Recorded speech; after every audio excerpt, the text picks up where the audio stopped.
నమస్కారం welcome to our channel this is సహస్ర కాంగ్రెస్ సంవత్సర పరిపాలన తర్వాత విజయోత్సవాలు బాగా చేసుకుంటున్నారు కానీ స్టిల్ ఇప్పటికీ కూడా ప్రజల్లో వ్యతిరేకత ఉందన్న వార్తలు అయితే వస్తున్నాయి మరి దాని గురించి మాట్లాడదాం సో మనతో పాటు ఉన్నారు tribal corporation chairman Bellaiah Nayak గారు నమస్తే సార్ నమస్తే అమ్మ ఎలా ఉన్నారు సార్ బాగున్నానమ్మా మీరు ఎట్లా ఉన్నారు బాగున్నా సార్ సో కాంగ్రెస్ వచ్చిన తర్వాత మీరు చాలా హామీలు అయితే ఇవ్వడం జరిగింది కానీ హామీలు కరెక్ట్గా ఇస్తున్నారని మీకు అనిపిస్తుందా అంటే అమలు చేస్తున్నట్టు సరే అమ్మ మేము ఇచ్చినటువంటి హామీలు 100కు 100% అమలు చేస్తాం 5 సంవత్సరాల్లో పూర్తి చేస్తాం ఎందుకంటే ఎన్నికల కంటే ముందు ఎంత బడ్జెట్ ఉన్నది ఏమేం చేయగలం అనేటటువంటిది 1కి 4 సార్లు చర్చించుకున్న తర్వాతనే హామీలు ఇవ్వడం జరిగింది అయితే కొన్ని హామీలు లేట్ అయినటువంటి మాట వాస్తవం ఎందుకు అంటే గత 10 సంవత్సరాల్లో పాలించినటువంటి ప్రభుత్వం ఆర్థిక వ్యవస్థను విధ్వంసం చేసిపోయింది పాలనా రంగాన్ని విధ్వంసం చేసిపోయింది ఎక్కడ కూడా ఏది కూడా సరి అయినటువంటి పద్ధతుల్లో లేనటువంటి పరిస్థితి 3 లక్షల అప్పని బయటికి చెప్తే మొత్తం తేలింది ఏంటంటే దాదాపు 7 లక్షల అప్పు తేలినటువంటి పరిస్థితి ఉంది ఇప్పటికీ చాలా వివరాలన్నీ గౌరవ డిప్యూటీ సీఎం గారు చాలాసార్లు సీఎం గారు చాలాసార్లు అసెంబ్లీ సాక్షి కూడా చెప్పినటువంటి పరిస్థితి ఉంది రెండవది ఒక నియంతృత్వ పద్ధతిలో పాలన ఉండేది గతంలో దాన్ని ముందు భారత రాజ్యాంగం ప్రకారం ఒక ప్రజాస్వామ్య పాలనలోకి ప్రజాపాలనలోకి తీసుకొచ్చేటటువంటి ప్రయత్నం జరిగింది అటువైపు అడుగులు పడ్డాయి తెలంగాణ రాష్ట్రం వచ్చిన తర్వాత విడిపోయిన తర్వాత వచ్చినటువంటి సమస్యలు విడిపోయిన తర్వాత ఏమైంది ఉద్యోగాల పంపిణీ జరిగింది మనకు ఉద్యోగుల్లో దాదాపు 58% ఆంధ్రాకు జనాభా ప్రకారం పోయారు తెలంగాణకు 42% వచ్చింది వచ్చినటువంటి క్రమంలో కొన్ని పోస్టులు సపోజ్ ఇప్పుడు మా ట్రైకారే ఉంది దీనికి డైరెక్టర్ ఉంటాడు ఎండి ఉంటాడు ఎండి పోస్టు ఒకటే ఉండే ఉమ్మడి రాష్ట్రానికి ట్రైకార్కు అది ఆంధ్రప్రదేశ్కి వెళ్ళిపోయింది ఇక్కడ కొత్త ఎండి పోస్టును శాంక్షన్ చేయలే గవర్నమెంట్ ఎండి లేకుంటే నిర్ణయాలు జరగవు అదేవిధంగా చాలా ఉద్యోగులు ఆంధ్రాకి వెళ్ళిపోయినారు సూపరింటెండెంట్ పొజిషన్లో ఉన్నవాళ్ళు కానీ జనరల్ మేనేజర్ పొజిషన్లో ఉన్నవాళ్ళు కానీ 58% వెళ్ళిపోయారు 42% మాత్రమే మనకు మిగిలినటువంటి స్థితి స్ట్రాటజికల్ పోస్టులు అంటారు వీటిని శాంక్షన్ చేసి అక్కడ కొత్త వాళ్ళని నియమించాల్సినటువంటి అవసరం ఉండే గత ప్రభుత్వం 10 సంవత్సరాల్లో జీరో ఒక్క పని చేయలే ఒక్కళ్ళని కూడా అపాయింట్ చేయలే దాంతోనే మొత్తం పాలనా యంత్రాంగం ప్రజలకు అందించాల్సిన సేవలన్నీ కూడా కుంటుపడిపోయినటువంటి పరిస్థితి ఉంది ఈ సంవత్సర కాలంలో రేవంత్ రెడ్డి గారు ముఖ్యమంత్రి అయిన తర్వాత యుద్ధ ప్రాతిపాదిక మీద ముందు నిర్మాణాన్ని సెట్ చేసి పని పెట్టుకున్నాడు ఆర్థిక వ్యవస్థను సెట్ చేసే పని నిర్మాణాన్ని సెట్ చేసే పని రెండవది ప్రజలకు ఇది డెమోక్రటిక్ స్పిరిట్తో పాలిస్తున్నాం అనేటటువంటి వాస్తవాల్ని ప్రజలకు చేరవేసేటటువంటి పని కానీ ఎక్కడ కూడా ప్రజాస్వామ్య పరిపాలన లేదు మళ్ళీ సేమ్ ఇంతకు ముందులాగే నియంకృత పరిపాలన జరుగుతుంది పైగా ఇప్పుడు రేవంత్ రెడ్డి గారు తీసుకున్న నిర్ణయాలు ఒక్కడు కూడా కరెక్ట్ కాదు ప్రజల్లోనే వ్యతిరేకత వస్తుందని అంటే మీరేం చెప్తారు నేను అది సరి అయింది కాదు అంటాను ఎట్లా అంటే రేవంత్ రెడ్డి గారు తీసుకున్న నిర్ణయాలు ఏంది దాంతో ప్రజలకు జరిగిన మేలేందో కూడా నేను చెప్తాను సార్ ఒక్కొక్కటి మనం కూడా మాట్లాడుకుందాం ఇప్పుడు ఫస్ట్ మెయిన్ వచ్చే వ్యతిరేకత ఏంటంటే హైడ్రా విషయం హైడ్రా కంటే ముందుకు పోవడం కంటే ముందే ఇక్కడ డెమోక్రటిక్ పాలన లేదని చెప్పినాం మేము అది వాస్తవమా కాదా అనేది మొదటి పాయింట్ ఎందుకంటే అంతకుముందు ఉన్నటువంటి ముఖ్యమంత్రి ఇప్పుడు ప్రస్తుత మాజీ ముఖ్యమంత్రి కేసీఆర్ గారిని తనకు నచ్చిన వాళ్ళని పిలిపించుకొని మాట్లాడు తప్ప ప్రజలను ఆయన డైరెక్ట్ ఏ రోజు కలవలేదు కానీ వాళ్ళ రేవంత్ రెడ్డి గారి దగ్గరికి ఎమ్మెల్యేలు పోయి కలుస్తున్నారు ఎంపీలు పోయి కలుస్తున్నారు మీలాంటి జర్నలిస్టులు పోయి కలుస్తూ ఉన్నారు ప్రతి సామాన్యుడు కూడా ముఖ్యమంత్రి అపాయింట్మెంట్ తీసుకొని మంత్రుల అపాయింట్మెంట్ తీసుకొని ఎమ్మెల్యే ఎంపీల అపాయింట్మెంట్ తీసుకొని కలిసేటటువంటి పరిస్థితి ఉంది ప్రతిపక్ష పార్టీలకు సంబంధించినటువంటి వాళ్ళు బీజేపీ కావచ్చు పాలసీ పరంగా ఏ రాజకీయ పార్టీతో ఉన్న వాళ్ళు కావచ్చు మాట్లాడి వాళ్ళ నియోజకవర్గాలకు ప్రజలకు సంబంధించినటువంటి సమస్యలను డైరెక్ట్గా మంత్రులతోని ముఖ్యమంత్రులతో చెప్పి పరిష్కరించుకునేటటువంటి ఒక డెమోక్రటిక్ స్పిరిట్ను ఏర్పాటు చేశాం రెండోది అప్పుడు మీడియా ఎదురు ప్రశ్నించాలంటే కూడా భయపడేటటువంటి స్థితి ఉంది కానీ కాంగ్రెస్ ప్రభుత్వం వచ్చిన తర్వాత అంతకుముందు ఉన్నటువంటి ముఖ్యమంత్రి ఇంటితో సహా ఉన్న బారికేళ్లను తొలగించి ఎవరన్నా సరే సామాన్యుడు కూడా మంత్రుల దగ్గరికి వెళ్ళేటటువంటి వాతావరణం క్రియేట్ చేయడం మీడియా కూడా లోపలికి వెళ్ళేటటువంటి వాతావరణాన్ని క్రియేట్ చేయడం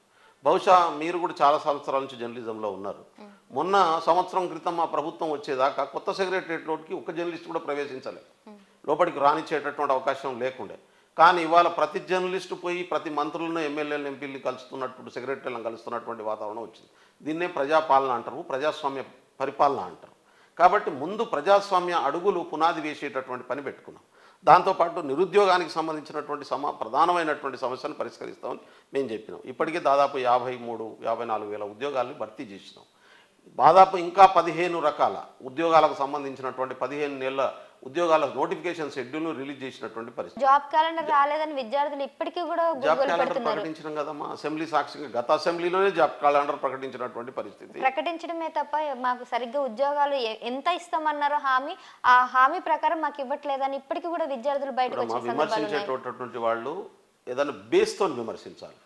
జాబ్ క్యాలెండర్ అంటే ఏ రోజు నోటిఫికేషన్ ఇస్తాం, ఏ రోజు ఎగ్జామ్ పెడతాం, ఏ రోజు రిజల్ట్ ఇస్తాం, ఏ రోజు అపాయింట్మెంట్ ఇస్తాం అనే షెడ్యూల్ని గత ప్రభుత్వం ప్రకటించలేము, మేము ప్రకటించలేము, ఇది వాస్తవం. కాబట్టి ఇప్పటికే 56,000 ఉద్యోగాల భర్తీతో పాటు 56,146 ఉద్యోగాలను భర్తీ చేయడంతో పాటుగా మొత్తం రాష్ట్ర ప్రభుత్వంలో ఉన్నటువంటి అన్ని రకాల ఉద్యోగాల భర్తీలకు సంబంధించినటువంటి నోటిఫికేషన్లకు షెడ్యూల్ ఇచ్చినటువంటి పరిస్థితి ఉంది. గత 10 సంవత్సరాలు అంతకంటే ఉద్యోగంలో కూడా ఒక్క టీచర్ ఉద్యోగం భర్తీ కాలేదే. 32,000 మంది ఎంప్లాయీస్కి ప్రమోషన్లు ఇచ్చి ట్రాన్స్ఫర్ చేసినటువంటి పరిస్థితి 10 సంవత్సరాల నుంచి పెండింగ్ ఉన్నటువంటి పరిస్థితి. 1వ తారీఖు నాడు ఇలా ఉద్యోగులకు జీతాలు ఇస్తున్నటువంటి పరిస్థితి. దాదాపు 21,000 కోట్లు, దాదాపు 25 లక్షల మంది రైతులకు సంబంధించినటువంటి 2 లక్షల రైతుల రుణమాఫీని చేసినటువంటి పరిస్థితి. తెలంగాణ రాష్ట్రం ఏర్పడిన తర్వాత మొన్న కాంగ్రెస్ ప్రభుత్వం వచ్చే నాటికి ఆర్టీసీ డిపోలు అన్నీ కూడా మూతబడే పరిస్థితి వచ్చింది, ఆర్టీసీని మూసేసే పరిస్థితి వచ్చింది. కానీ వాళ్ళ ఆర్టీసీ దాదాపు 400 పైచులకు కొత్త బస్సులు కొన్నది, 400-500 మంది కొత్త రిక్రూట్మెంట్లు చేసింది. ఎట్లా చేయగలిగింది? ఎందుకంటే మహిళలకు ఉచిత బస్సు ప్రయాణాన్ని కాంగ్రెస్ పార్టీ ప్రవేశపెట్టడం వల్ల, మహిళల ప్రయాణం వల్ల, మహిళలు ప్రయాణిస్తున్న దానికి డబ్బులు ప్రభుత్వం ఆర్టీసీకి చెల్లించడం వల్ల దాదాపు 3,500 కోట్ల రూపాయలు ప్రభుత్వం ఆర్టీసీకి చెల్లించడంతో ఆర్టీసీ వాళ్ళ సంస్థ మళ్ళీ పాత రోజులు గుర్తు చేసుకొని వాళ్ళ నడుస్తున్నటువంటి పరిస్థితి వచ్చింది. కొత్త బస్సులు కొన్నారు, కొత్త బస్సులకు మెట్రో డీలక్స్ అని పెట్టారు, దాంట్లో ఛార్జ్ తీసుకుంటున్నారు, టికెట్ తీసుకుంటున్నారు. మరి ఉచిత హామీలు ఎందుకు ఇవ్వడం అనేది నా ప్రశ్న. ఇప్పుడు బస్సులకు మహిళలకు సంబంధించిన బస్సు ఉచిత హామీనే అమ్మా, బస్సులు ప్రయాణం చేస్తున్నారు, మీరు బస్సులో తిరుగుతలేరు, మీరు కార్లో తిరుగుతారు, అందుకనే సమస్య లేదు. నేను కొన్ని ప్లేసెస్ చెప్తాను సార్. రద్దీ ఉన్న ప్లేసెస్ కి అన్ని కూడా ప్రైవేట్ బస్సులు వచ్చాయి. బ్లూ కలర్, రెడ్ కలర్ వాటికి ఫ్రీ ఉన్నాయి, దీనికి బిస్లరీ కలర్, గ్రీన్ కలర్ వేశారు, దానికి మాత్రం మళ్ళీ టికెట్ ఛార్జ్ చేస్తున్నారు. ఆన్ హెయిర్ ఉన్నటువంటి వాటికి టికెట్ ఉందో లేదో నాకు ఐడియా లేదు.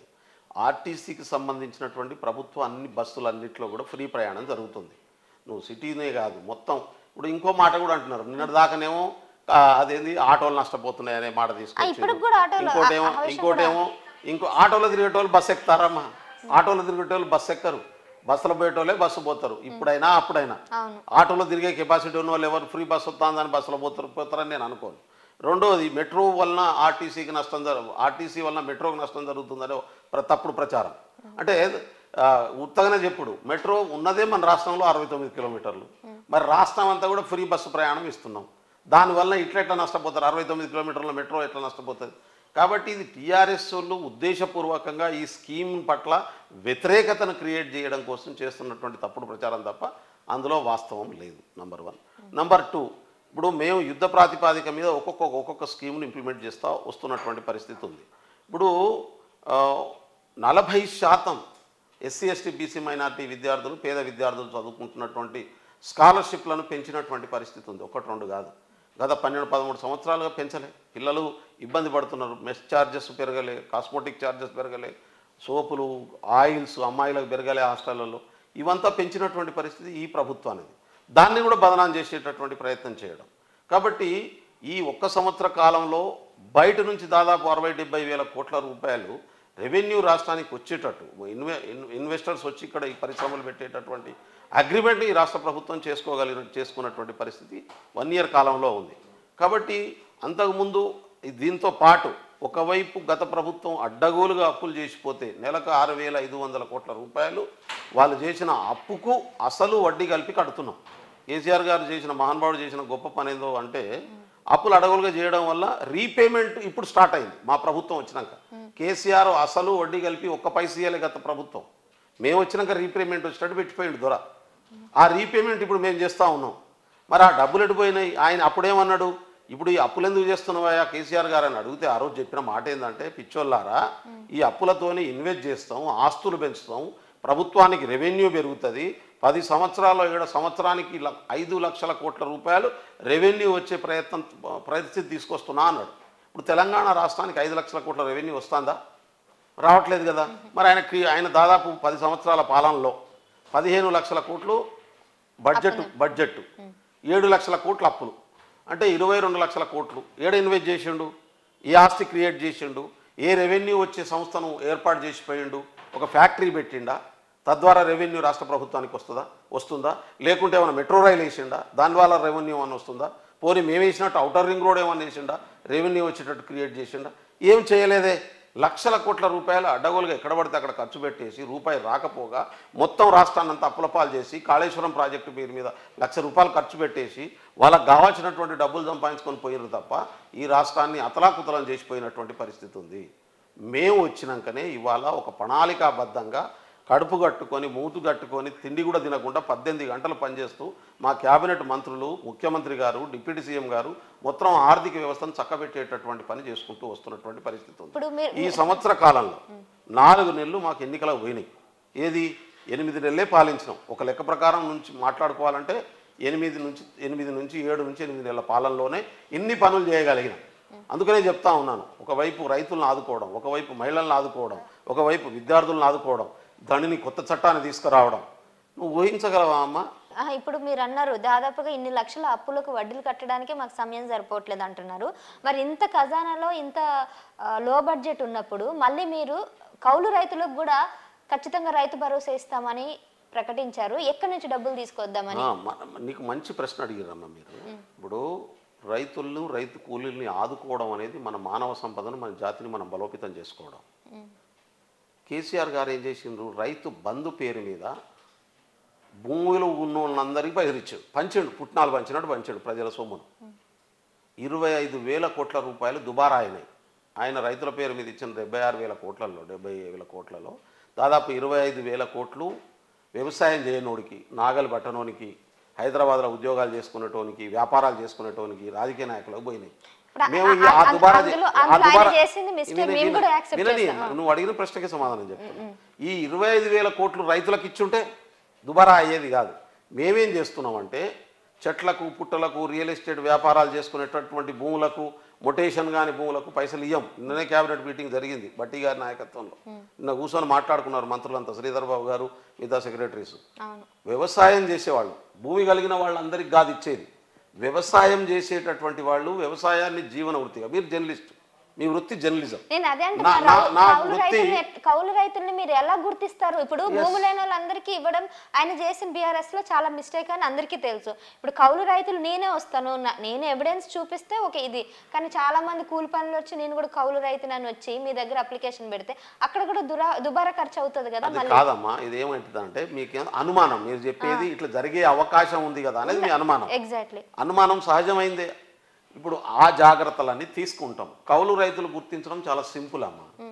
ఊర్లలో, ప్రతి ఊర్లో భూమి ఎక్కడుంది, వ్యవసాయం ఎవరు చేస్తున్నారో ఆ ప్రతి ఊర్లో, గ్రామంలో ఉన్నటువంటి నీకు వ్యవసాయ శాఖ అధికారికి తెలుసు, ఆ గ్రామ సభకు తెలుసు. గ్రామ సభ పెడితే తేలిపోతుంది ఎవరి భూమిని దున్నుతున్నారు, ఎవడు పంట పండిస్తున్నాడు. పంట పండించినటువంటి వాళ్ళు కౌలు రైతు. మన దగ్గర దాదాపు ఒక 46,000 మంది కౌలు రైతులుగా ఉన్నట్టుగా మనం అంచనా వేస్తున్నటువంటి పరిస్థితి ఉంది. రెండోది ఏంటంటే దాదాపు 25% భూములు, మన దగ్గర ఉన్నటువంటి భూములు నాన్ కల్టివేటెడ్ భూములు ఉన్నాయి. వీటిని దుబారా చేయకుండా అరికట్టేటటువంటి ప్రయత్నం చేస్తాం. కాబట్టి గుర్తింపు చేయడం అనేది, ఐడెంటిఫై చేయడం అనేది పెద్ద ఇష్యూ అని నేను అనుకోవట్లేదు. దాంతోపాటు రైతు కూలీలకు, ఎవరైతే కూలీలు ఉన్నారో, భూమి లేనటువంటి కూలీలు ఉన్నారో, ఈ కూలీలకు కూడా సంవత్సరానికి 1000 చొప్పున 12,000 రూపాయలు రైతు కూలీలకు ఇస్తామనేటటువంటిది మేము చెప్పినాం, వాళ్ళని ఆదుకోవడం కోసం. అది కూడా మేము ఇవ్వబోతున్నాం. ఎందుకు ఇవన్నీ చేస్తున్నాం అంటే రెవెన్యూ ఎప్పుడు కూడా ఒక ఉన్నత వ్యక్తి దగ్గరికి పోతే అది బ్లాక్ మనీగా మారి ఇంట్లో పోగవుతుంది. పేదవాడి దగ్గరికి పోతే మార్కెట్లో ఖర్చు అవుతుంది. గుర్తుపెట్టుకోండి, ఇది ఎకనామికల్ ప్రిన్సిపల్ చెప్తున్నాను. మీ దగ్గరికి పైసలు వచ్చినాయి అనుకో 10,000, మీరు ఏం చేస్తారు? బట్టలు కొంటారు, చెప్పులు కొంటారు, మీ ఇంట్లో ఉన్నటువంటి తల్లిదండ్రులకు, అన్నకో, తమ్ముడికో, కుటుంబ సభ్యులకు కావాల్సినటువంటి వస్తువులు కొంటారు. కొనడం వల్ల ఏమవుతుంది? ఆ వస్తువులు అమ్ముడుపోతాయి. వస్తువులు తయారు చేసేటటువంటి వాళ్ళ ఉత్పత్తి పెరుగుతుంది. దాని ద్వారా ఆ కొన్న వస్తువుల మీద ట్యాక్స్ కట్టడం వల్ల ప్రభుత్వానికి రెవెన్యూ వస్తుంది. అంటే మనం కొనే ప్రతి వస్తువులో మినిమం 5% నుంచి 30% వరకు మళ్ళీ గవర్నమెంట్కు రీఇన్కమ్ జనరేట్ అయ్యేటటువంటి అవకాశం ఉంటుంది. అందుకనే వెల్త్ అంటే సంపద ఎప్పుడు కూడా డిస్ట్రిబ్యూట్ కావాలి ప్రజల మధ్యన. ఇది కాంగ్రెస్ పార్టీ పాలసీ విధానమే, కాంగ్రెస్ పార్టీ విధానమే అది. అందుకనే మహిళల దగ్గరికి డబ్బులు పోయినా, కుటుంబం దగ్గరికి డబ్బులు పోయినా, రైతుల దగ్గరికి డబ్బులు పోయినా ఏదో ఒక వస్తువుల్ని కొనడం వల్ల వాళ్ళ కుటుంబాలు గౌరవంగా బతుకుతాయి, వాళ్ళ కుటుంబాలకు కావాల్సినటువంటి పౌష్టికాహారం లభిస్తుంది, బట్టలు కొంటారు, కొంత ఇల్లు కట్టుకోగలుగుతారు, గౌరవంగా బతికేటటువంటి స్థితి ఉంటుంది. మార్కెట్లో వస్తువులు అమ్ముడుపోవడం వల్ల రెవెన్యూ రీజనరేట్ అయ్యేటటువంటి అవకాశం ఉంటుంది అన్నట్టు. అందుకనే ఇటువంటి పథకాలని కాంగ్రెస్ మాత్రమే ఎందుకు తీసుకొస్తుందంటే కాంగ్రెస్ పార్టీ ప్రజల జీవనోపాధి అనేటటువంటి కోణం నుంచి ఆలోచిస్తుంది. ఇక్కడ కూడా అదే ఆలోచించి ఇంప్లిమెంట్ చేస్తున్నటువంటి పరిస్థితి ఉంది. కాబట్టి ఇక్కడ మేము ఇచ్చినటువంటి ప్రతి పథకాన్ని అమలు చేస్తాం, ఇంప్లిమెంట్ చేస్తాం. తెలంగాణ ప్రజలు తెలంగాణ రాష్ట్రం కోసం ఏ లక్ష్యం అయితే కొట్టాడిండ్రో అటువంటి లక్ష్యాన్ని నెరవేరుస్తూ గౌరవప్రదమైనటువంటి జీవితం జీవించేటటువంటి స్థితిని తీసుకొస్తాం.